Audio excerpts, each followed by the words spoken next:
And we're back with another episode of the Lakers Fast Break podcast. It's Gerald Glassford coming right back at you here from Lakers Fast Break, Pop Culture Cosmos, Inside Sports Fantasy Football, and Game Source. We truly appreciate everyone out there listening to all of our great shows.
I'm not hearing them.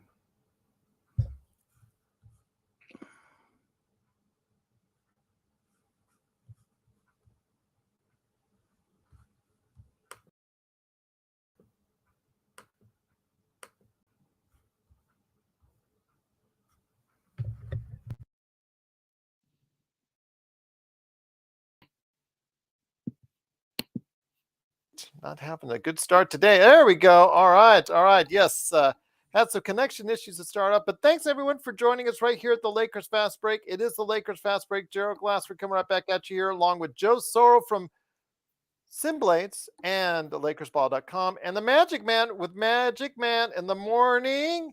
That's coming up for you tomorrow, so look forward to that. But the Lakers coming back post All-Star break had a tall task. And it is a tall task. The next 23 games, the rest of the season, the most important regular season games of LeBron's career. How would they handle themselves in the start of these 23 games? Well, again, it started tonight against the Golden State Warriors at the Crypt. And I'll tell you what, it was a great performance indeed. Even though D'Angelo Russell did sprain an ankle, tweaked it, I guess, on a play with Dante DiVincenzo. Wasn't even in bounds when he actually sprained it. Only played 9 minutes, but that didn't stop the rest of the crew.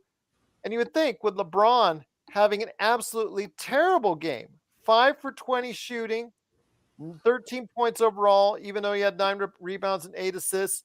Anthony Davis didn't pick up the slack, 12 points, 12 rebounds, 2 block shots. It was the rest of the team, as we envisioned after the trades made by Rob Pelinka. Malik Beasley, hot shooting, 7-11 from 3, 25 points. Again, 7-11 from beyond the arc. Austin Reaves, 6 of 6, 17 points. Dennis Schroeder chipped in with 13. Mo Bamba with a couple threes, 10 points and 13 rebounds. And the Lakers, really a great effort in going ahead, and I'll tell you what, they did a great job in keeping ahead of the Warriors with a strong first quarter, and they never looked back, with the Lakers winning 124-111. And here today to talk about the game, 3 great guys indeed. First up is the first man here, even though everybody seemed to blink out. It is the Magic Man, Sean Grice, the guy who's going to be here tomorrow in the morning. Magic Man in the morning. Magic Man, great to have you here. Wanted to go ahead and hear your thoughts on the game. Again, the Lakers, we were worried about the time when LeBron and AD would be out of the game and how the Lakers will handle it. I will say now, and as I said, I'm so glad I was wrong on the playback because I thought it was doomed for the Lakers when they were only up 7 and LeBron and AD were out of the game. But I guess Darvin Ham knew something that we didn't, and the Lakers went on a 9-point run and never looked back. Yeah, Gerald, like for whatever reason, it just feels like that third quarter is like a Vincent Price movie with the Damocles just hanging over the Lakers. It's just a matter of time. And like you said, when both of them were just sitting on the bench, Gerald was ruminating about the fact that here we go again. It's the same old story. They're going to get rolled in the 4 minutes they're gone, and the lead's going to go from 16, and they're going to be down by 10. And that didn't happen. Austin Reaves played very well tonight. He Perfect from the field. Perfect from the free throw line. He had 4 assists. And he had zero. Let me break this down. Let me break this down real quick. Austin Reaves a +10, Dennis Schroeder a +12, Mo Bamba a +8, +26 for Malik Beasley, LeBron James a +22, and Jared Vanderbilt a +16. So there you go, my friend. Absolutely, Gerald. And 8 Lakers scored in double digits. And Austin Reaves was the only one who didn't play more than 20 minutes. He played 19. And Rui Hachimura chipped in with 14 himself. Absolutely. So this was the best collective effort they've had all year. Yeah. And obviously, the trade has already paid dividends. This team is very capable, even if LeBron and AD both had off nights tonight, and they were still able to score over 120 points. I don't think we could say that with a surety when Russell Westbrook was running the point. So Gerald, I mean, this is a breath of fresh air. It really is. And I was very happy that it was a collective effort. They were playing team ball from the jump, and I said they needed to punch them in the mouth, and I was hoping for a 30-point win, but they did punch them in the mouth tonight. That they did indeed. Once again, it's the Lakers fast break. The Lakers do win, pulling away from a 124 to 111. Also here today, guy I talked about earlier, he is the #1 Lakers blogger that's out there. That is on LakerHolics.com. Go ahead and check out his latest article on why Rob Pelinka, after 2 years of bumbling moves, finally started to make some good ones. And you can check it out today at LakerHolics.com. It is LakerTom. And LakerTom, I know you're happy. I know Jamie Sweet, who is on with Joe and I until 2 o'clock in the morning talking about the Lakers, is probably happy. But after you see a performance like this, you think the Lakers now have some renewed interest and feel that maybe they can go ahead and in these next 10 important games with some really tough opponents up ahead, they can still see their way through to the playoffs. I think tonight was a game that happened just exactly like I was hoping it would happen. I thought LeBron and AD would play better, to be honest. But it was rewarding to see that the team really picked up the slack. We don't have that ability to do that before. And, when I look at the roster and you look at guys like the fact that Walker's out of the rotation now. Wenyen Gabriel's out of the rotation now. Max Christie is out of the rotation now. We're a very deep team, and it's always tough when you play a rival opponent who's missing their 2 main players, and so it's hard to pounce on those types of teams, and especially when it's a team that has 4 guys. They're going out there with a center and 4 guys that are going to run around like crazy looking to get open. And so those are the toughest guys in the world to guard because you're always running around. I was listening to Kevin McHale on Sirius XM talk about how much tougher it was for the big men underneath, and how much more energy they had to exert back in his day, than the guys who are just standing around in the perimeter. And obviously, McHale never had to guard one of those guys like on the Warriors who were always running in perpetual motion. So I thought the garbage time sort of hurt our defensive rating for the game because I thought we played pretty good defense all around up until the end when it started to be exchanging threes. I haven't looked at the I watched the game with my wife, so I haven't looked at the box score or anything to see what the percentage. I think we did really well from three. I heard them say 26 of. Lakers finished from the 3-point area 16 of 30, 53% overall. 16 of 30, only 30, huh? That's surprising because we average 31 now. And but the difference is you have somebody who can make them, and that was what's great about Beasley. Right. Hey, Bamba shot. Bamba made 2 of his 4 bombs. Yeah, the big thing about it is, and Van Gundy made the point extremely well during the broadcast, that the reason that guys like Beasley are so dangerous is because they could hit 5 or 6 or 7 threes like he did tonight. Very streaky. Nobody's gonna game plan for a guy who takes 2 or 3 threes a game, even if he shoots 45, 50%. It doesn't hurt you, And you know what I love, Tom? He called for the ball several times. Yep. We haven't had shooters this year that have been screaming or yelling at LeBron and AD to pass the ball.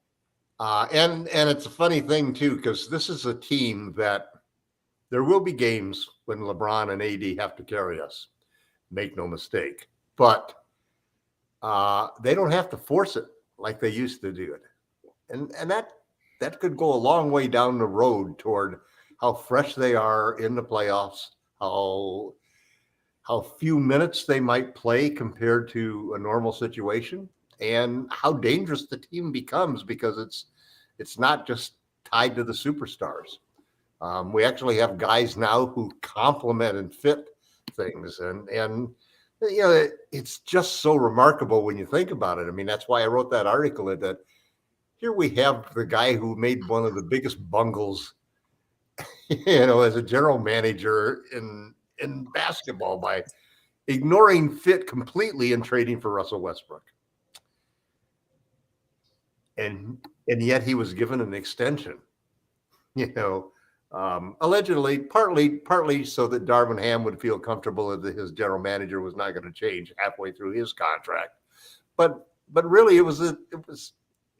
I look at it as somehow he didn't get the blame for this whole situation. I don't know whether Jeannie was the one. Jeannie's always loved Russ, and she's the one who vetoed this trade before the trade deadline, for Miles Turner and Buddy Hield. She was the one who vetoed that trade. Maybe Rob didn't want to make that trade. Maybe this was LeBron and AD and Jeannie, saying, "Hey, let's go for the star." I think you're giving way too much credit to Rob. Yeah, it very well could be, but one way or another, Gerald, he came up with a series of trades that have transformed this team, not just for this year, but for the future. It's not just that he got 5 guys that were immediately in the rotation of the top 10 players in the team, but they were all under 26 years old, and they were all pretty good, and we got them for 6 guys we didn't want and a protected first-round pick. That was really a steal, and he should get credit for it. I don't know, why would they give him an extension after he is the general manager in charge for making that trade? Why would they give him an extension?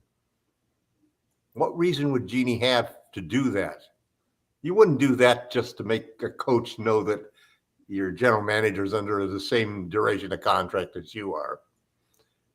Darvin Ham wasn't being courted by a whole bunch of other coaches, other teams. So I don't know, to me, something's funny about that whole situation. The one thing that we never seem to find out, and even after the fact, is who was responsible for which trade. Was it Magic or was it Rob? Was it Jeannie?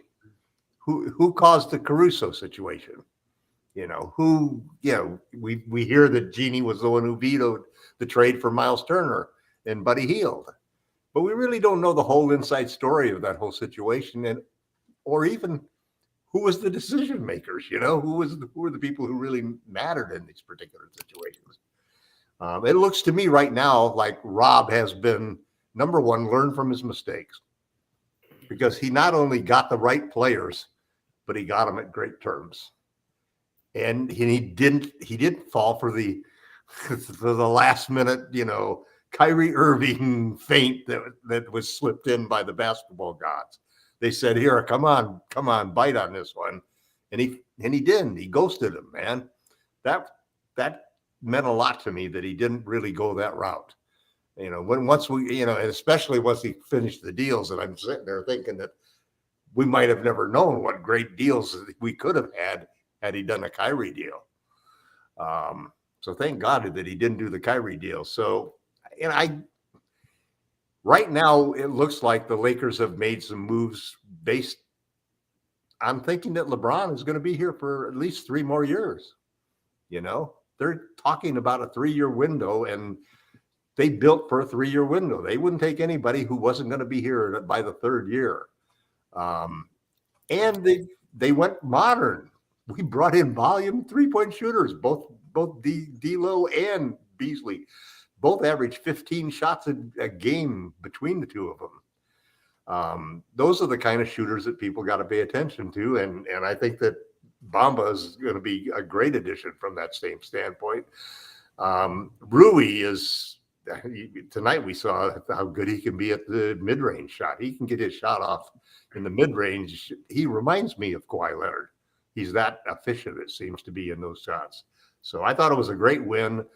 But it was against a team that we had to beat. If we can play like this against Memphis, I said at the start that we need a 24-game win streak. We had a 1-game win streak before the break, before the All-Star break. We need to act like we want to win this 23 games, every single game. And I think we have a chance to win every one of them. We have a pretty easy schedule, really. So, the basketball gods won't let us win all 23, but, maybe we'll win 18.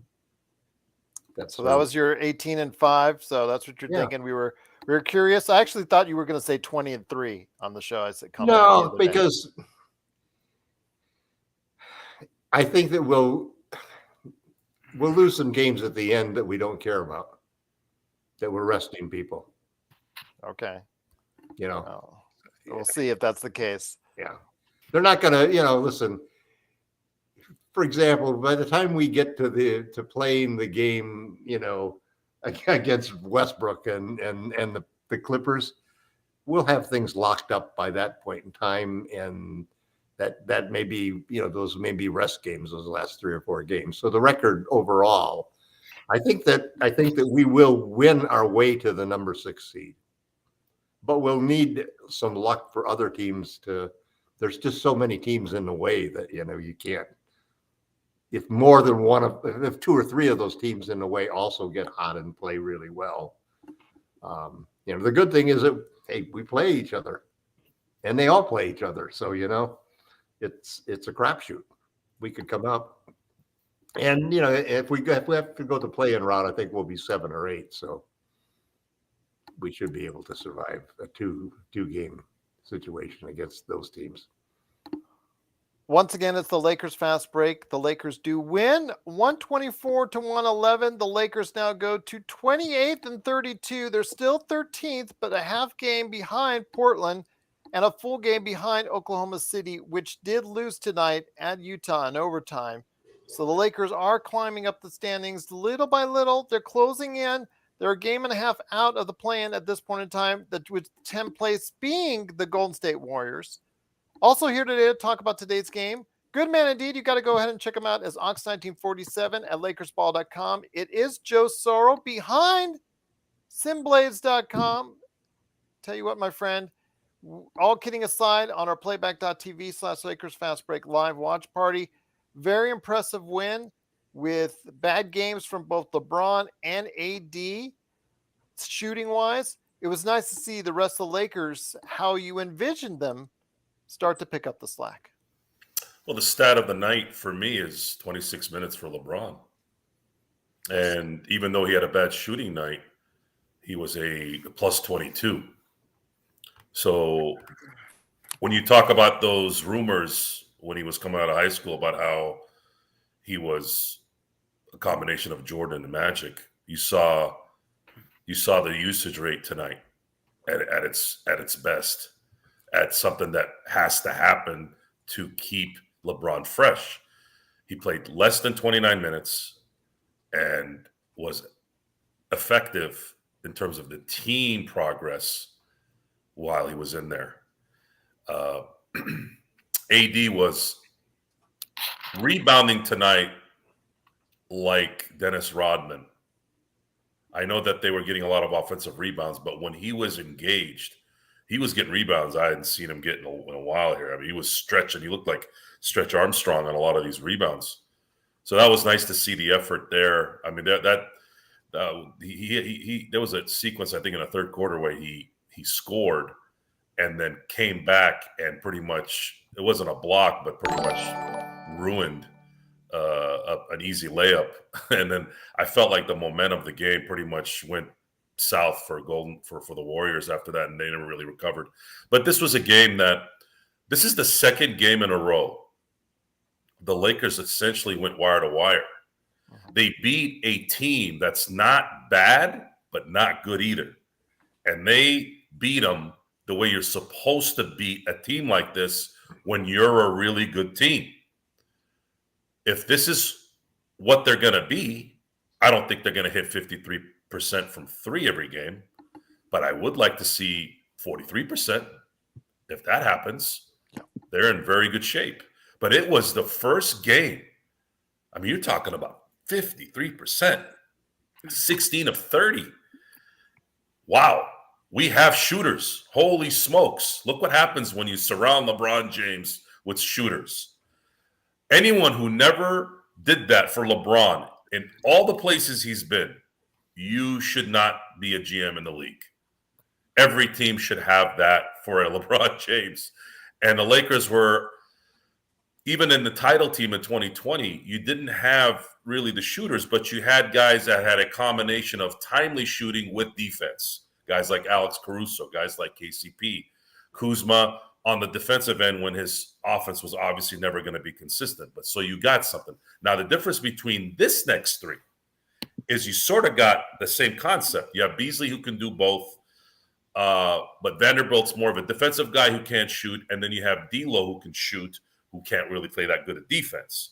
So you got a good combination there, similar to what we had, with a little bit more athleticism.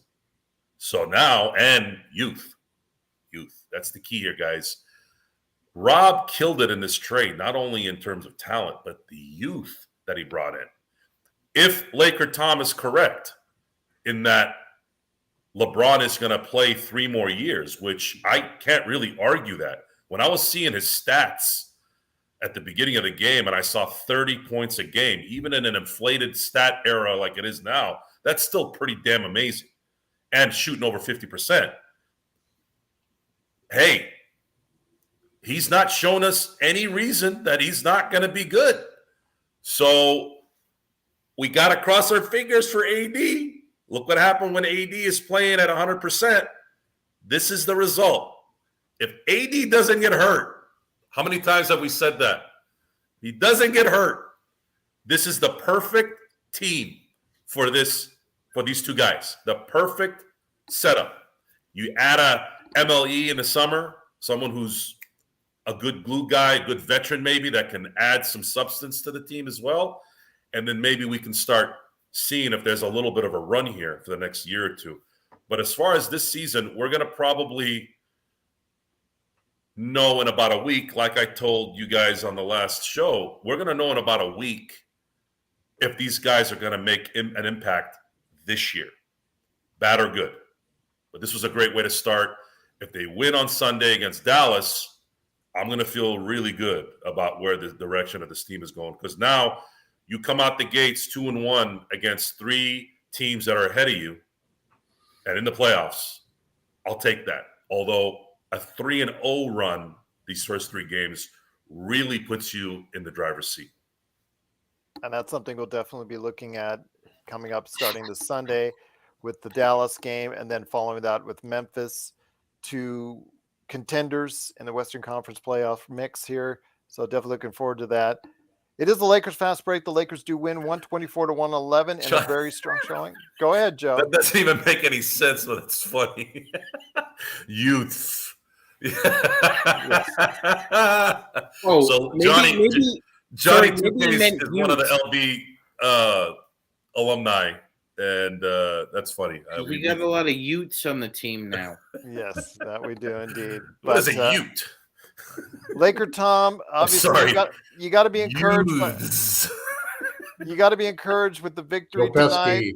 Yes, again, the Lakers will have a tough stretch these next 9 games. Of the 23 games, it really looks hard as far as with the 9 games they've got upcoming, because they're all within teams regarding the playoff mix. You don't get really easy games until you head into the next 13 games after that, but 22 games left. The Lakers are only right now, as of this point, they are only a game and a half out of the play-in mix. Can they get it done? And how soon can they get it done? I think Joe's right that we had a 7-game stretch that we're in against teams right ahead of us. So we've taken down one of those 7 games. We got 6 more to do.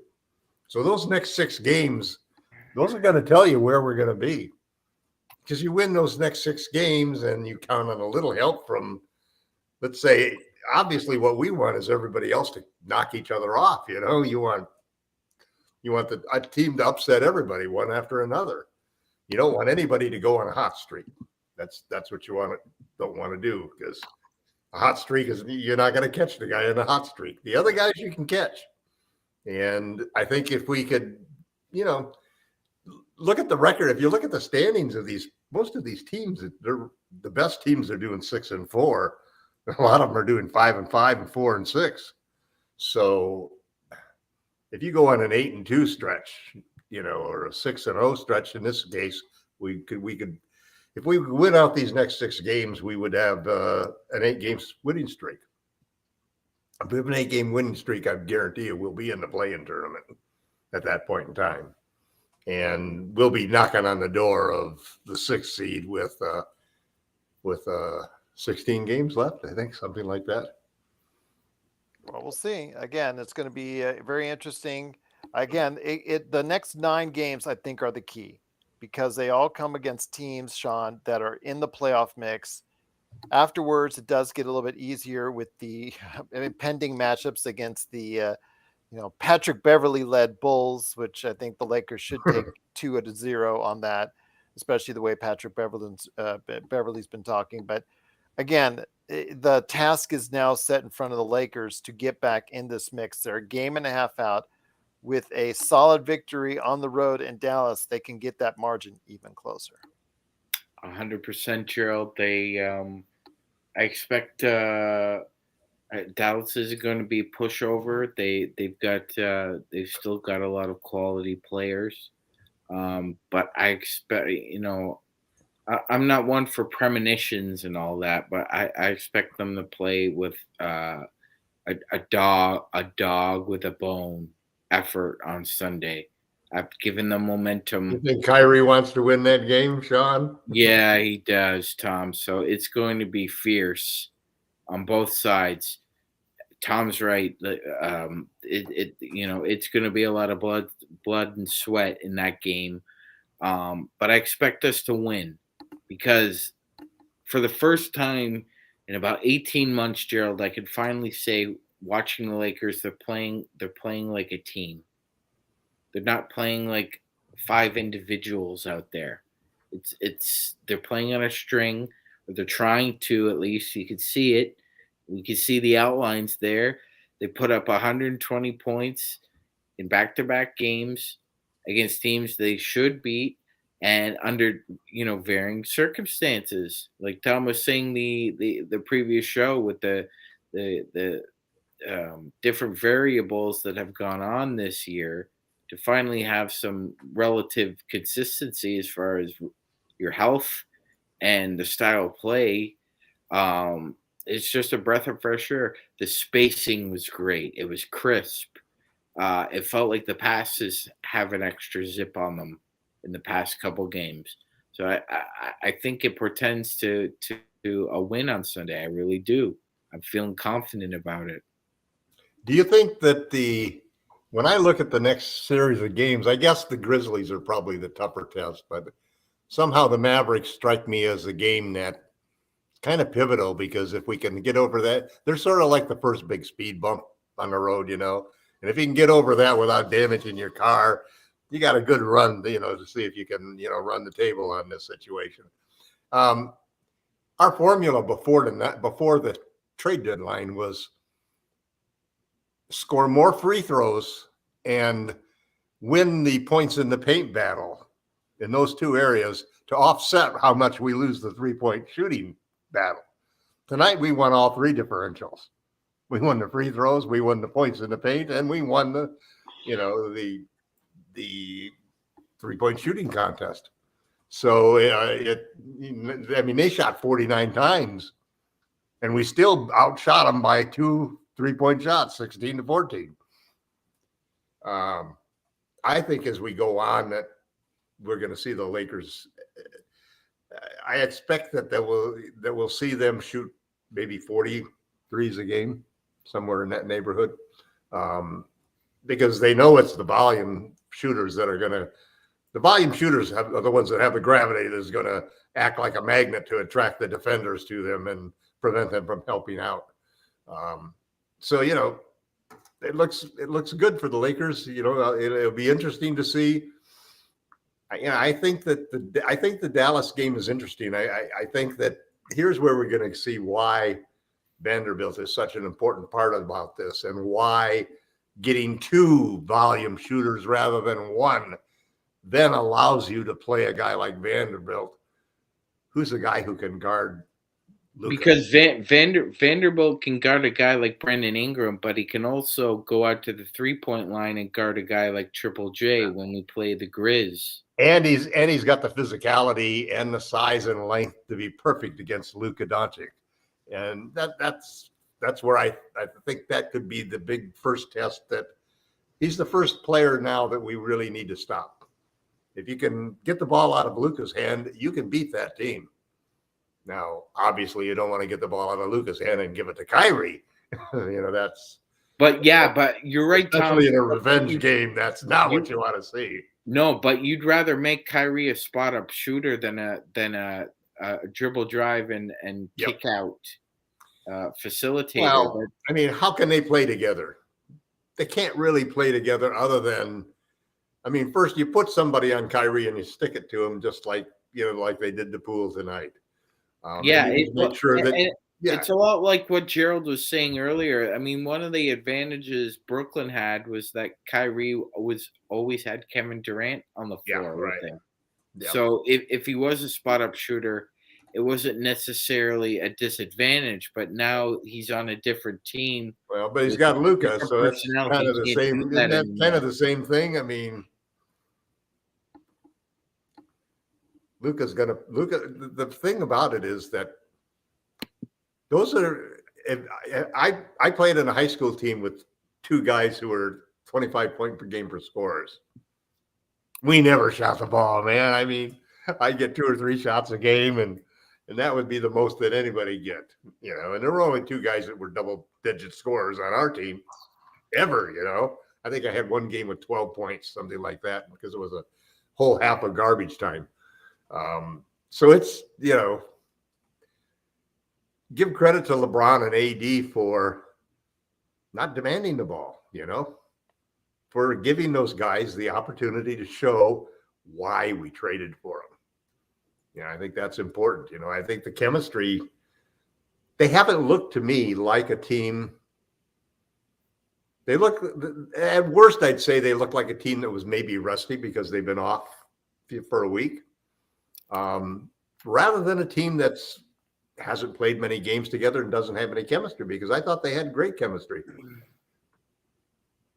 They certainly showed it today in a 124-111 victory. Joe, Your thoughts on this, my friend? Again, going to Dallas, obviously they have a lot of momentum themselves tonight after coming off a 30-point victory against San Antonio.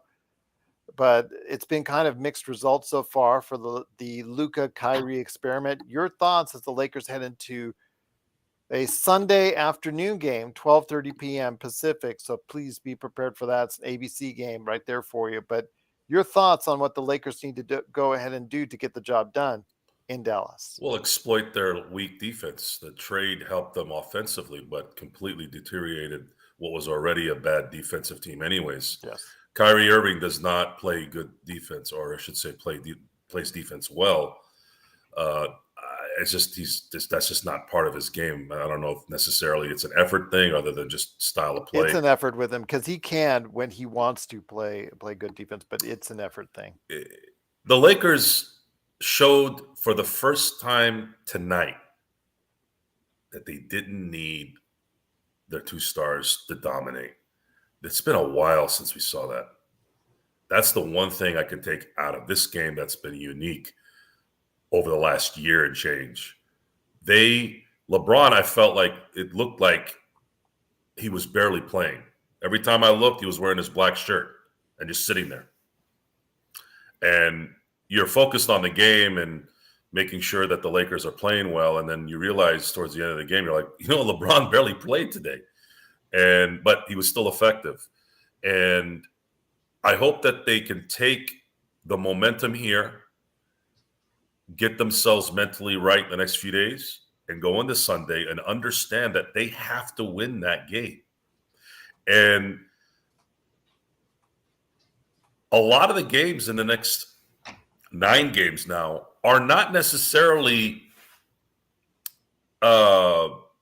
create your own not being able to create your own destiny situations, because they are basically playing almost everyone that's ahead of them. So they actually do have a lot of control over their destiny. If they come out of this at 80%, let's just say they go 8-2, you make a huge dent. Another thing that happened tonight, I know it's minimal. I know I'm probably looking ahead a little bit like I did in the last time I said something, but we got 2 games up on, we got back 2 games against the Pelicans. Yes. Because they lost tonight. I think that's also significant. It's something that I'm paying attention to. We're 2 games out from New Orleans at this point. So now we position ourselves. Everything's about positioning for the next thing, right? So let's say they bomb out. They don't really play well in the playoffs and they lose.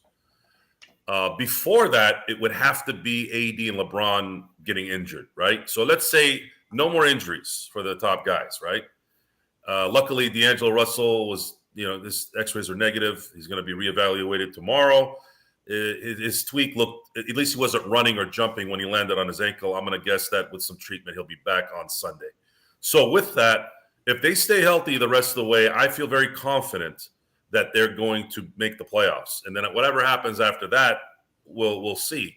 But the next phase is the draft. And the next phase is how we're going to prepare this team for the following year, now that we actually have some youth and some legitimate talent that is going to work with this particular team. Then, we start thinking about that. And that's kind of where I'm at. I'm thinking playoffs, draft, what we're going to do to enhance the situation here even more during the summer, who we're going to sign, who we're going to bring back, who's going to be out there that could be a good veteran leader that can come in and be a microwave type player. Those are the type of things that we can actually get back to normal stuff here, back to normal stuff instead of dreading everything every minute of the day because we're like, Jesus, is anybody going to get this problem out of our hair? No. It took an expiring contract and a draft pick that's protected to get rid of these guys. And Yami Sweet called it in the summer. A lot of you guys called it in the summer. We had to wait till the trade deadline likely to get this thing done. That water got squeezed out of that towel from all these teams and finally said, all right, well, we played chicken as long as we could. Let's at least get something out of this. And here we are. That's where we stand. The thing about the Mavericks game, I was just looking at the schedule. There's several ways of looking at the schedule. You can look at how many games behind you are from the 10th spot or the 8th spot or the 6th spot. Or you can count the number of teams in between, and try to figure those things out. Or you can look and say, if you want to be number 6, which teams aren't you going to be able to catch? And of the first 6 teams that are at the top of the Western Conference, the number 6 team is really the only one you're going to catch, probably, because they're the only one that hasn't really gelled and hasn't done something. Because the Suns are going to improve, the Clippers are going to improve. Sacramento's not going to fall that far. Memphis and Denver have got it locked up. Are you sure about Sacramento?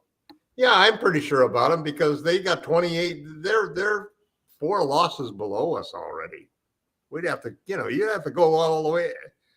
And I think they've won the season series on us already, if I'm not mistaken.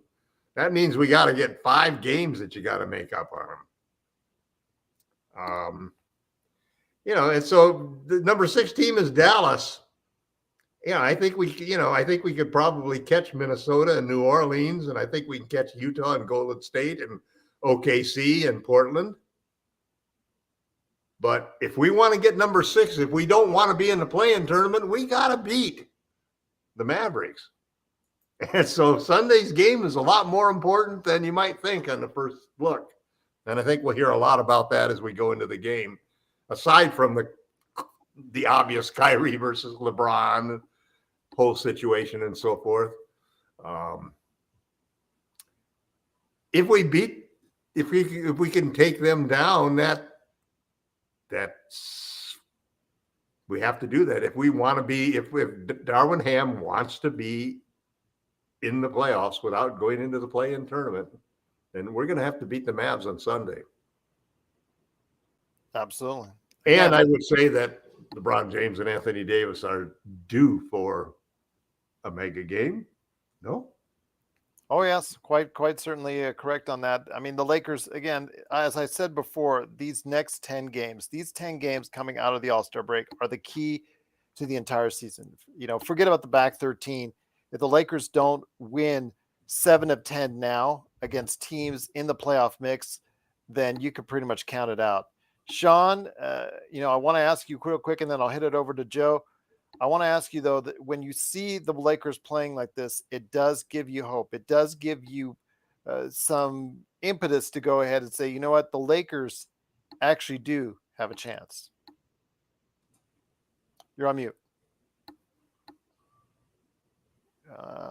Sean's on mute. Unmute. Okay, now you're good. Okay. All right. Yeah. No, I was going to say that's very true, Gerald.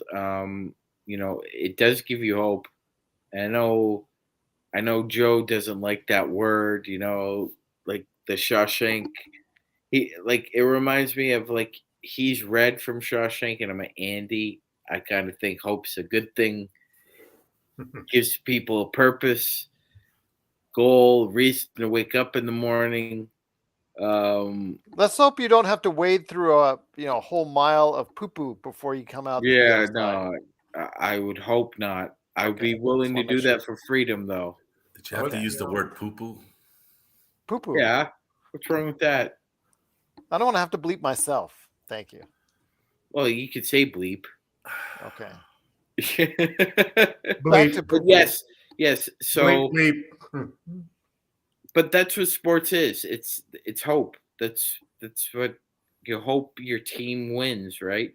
Only one team ends up winning the whole thing in the end. Unless you're glass half empty, then you're hoping that your team won't win because you want to be right. That's not a terrible way to live. It is. Oh God, it is. But some people love it. Yeah, it's bitter. They never get let down because they never get up. Because they're never going to be winners because they're constantly losers. Well, you know what I used to say? What I told all of the kids that I coach, I said, if you don't shoot, you can't make it. Yeah, simple, baby. But that's a world of bitterness right there, Tom. I'm more like Pesci. Somebody just wanting to be right at the expense of everybody else. Go ahead, Joe. I'm more Joe Pesci at the end of Casino, fed up and yelling at the the card. What do they call those card people? What do you mean talking about just the card dealers? Yeah, the card dealers. There you go. Sorry. When the lady smiles and he's like, "How the hell you grin? How the hell you grin?" It's like every little thing will irritate you at that point. Anyways, you take it out on the people around you, right? I try not to do that on the show because I do want to project something positive as much as you can. And how can you not from a great game like today? Yeah, and that's what this is. We've talked about this. If you do well, you're going to be complimented. If you stink, you're going to get the riot act. And now there's a level of that though. Like if you win 10 in a row and then you have a terrible game where you get blown out by 20, you're also sitting there like, well, finally hit the wall, so we got to do what we got to, we got to go get ready for the next game. There's some context, folks.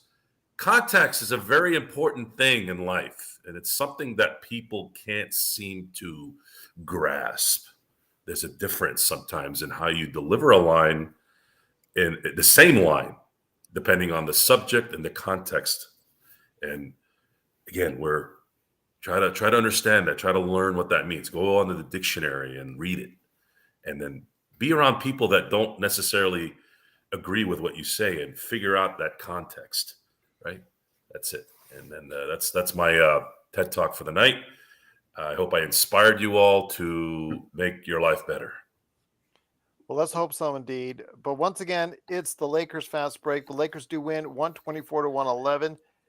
We will be back on Sunday, just to let everybody know that we're going to come back as far as for the afternoon. It's a 12:30 game at Dallas on ABC. So we're going to go ahead and check out LeBron versus Luka. Hopefully, D'Angelo Russell will be better. Again, the late word is that the x-rays were negative. It is a tweaked ankle. Freak play coming back onto the court. He's actually still happened. The tweak with DiVincenzo was actually out of bounds, technically, when it happened. So hopefully it'll be just a tweaked ankle and he'll be fine come Sunday. We'll see. Sean, before we head on out, you, LakerTom, just real quickly on the next thoughts on what we need to do for the next 9 games. What are you thinking? 7-2, 5-4, 8-1, 9-0. I'm going to say 6-3. I knew he was going to say 9-0. That's why I left it open-ended. I'm going to say Here's some new information for you. Lakers were 13th in the last 2 games. They are 13th in offensive efficiency, and they are 2nd in defensive efficiency. And 4th in net efficiency for the last 2 games. It's really good. That whole thing is coming together, and they really are playing well for a team that has 5 new. Half of the rotation is brand new. 5 of the 10 rotation players are brand new players. I would say over the next 9 years, that's fit working. We would go 6-3. All right. I think it's 7-2. Joe? I know you don't like those prediction things, but yeah, it's 6.5 and 2.5. This is one of those things where now you're sounding like you're here in Vegas. This is one of those things where we've watched them play 2 teams in separate windows, right? You had a week and a half. So whatever they left with in that Pelicans game, and then had a week and a half break, they continued it, and actually even better tonight. What does that mean? That means, holy crap, we might have a little bit of an identity now that we're developing, right? Yeah, the identity is that we should win these games if we're playing as good as we are. I'm not afraid of Dallas. They're limited to basically 2 guys that are really good, right? So we have 2 guys that are really good, and then we have a good supporting cast. And if these guys want to actually make good of this year, you go out there and bust their ass. A lot of these guys have a lot of things to prove as far as contracts. You said Beasley wanted the ball. There's no price to that kind of mentality, guys. You're born with that. And not only did he say he wanted the ball, he executed it. It wasn't one of those things where he was Patrick Beverly taking cameras out and Polaroids and doing this. I'm Patrick Beverly. I'm cool. Yeah. But I'm getting burned by Kevin Durant every time I step foot in the court. So the prediction is different now. Now you have a team that has the right parts. And I'm going to go into every game assuming the Lakers are going to be playing the way they've played the last 2 games. And if they win 6, 7 in a row, that means they're getting it. They got it. We know what a bad loss is, and we know what a good loss is. We know what an understanding loss is, especially in an 82-game season. What we need now is only understandable losses. Because obviously, I'm not going to sit here and say they're going to win 23 in a row. That's not. I should say 24 if you count the Pelicans game. That's not going to happen. I mean, that's a 1% chance. So we know they're going to lose a game here. But if they're going to play like they've played the last 2 games, you're going to have to win 75% of these games. Like Jamie said last night, 75 games. Every 4th game, you lose 1 the rest of the way. And I think that will get them a 6 or 7 for sure. We will definitely see what happens, but it all started tonight with a 124-111 victory. The Lakers looking really good together. Hopefully D'Angelo Russell is okay, and we'll be back for the Sunday game, which we will be back for at playback.tv/Lakers Fast Break. Join us for all the fun at the Lakers Live Watch Party on Sunday, and then afterwards, Sunday afternoon, join us for a Sunday afternoon post-game report from, of course, right here at the Lakers Fast Break. Any questions for us, just go ahead and check us out on social media. You can go ahead and ask us there, over right below on YouTube if you're watching us there, Facebook if you're watching there. We get the comments, but we want to thank so much for watching, listening. Obviously, a great way to go ahead and end it is thank a new subscriber. Daniel, thank you for subscribing while we were live on the air tonight. Truly appreciate it. But last but not least, before we head on out, Friday, we've got a big special for everyone out there because Magic Man in the morning is going to take care of you in the morning. So it starts tomorrow, the debut of Magic Man in the morning. So hopefully everyone out there will at least catch the replay. If you can't catch it live, he's going to be right there for you right here at the Lakers Fast Break on YouTube and wherever you get your podcasts. But once again, the Lakers do win 124-111. We'll be back on Sunday. And also Magic Man in the morning on Friday. Check it out with us. It's the best post-game in town and the best Lakers chat anywhere, as always, right here at the Lakers Fast Break Podcast.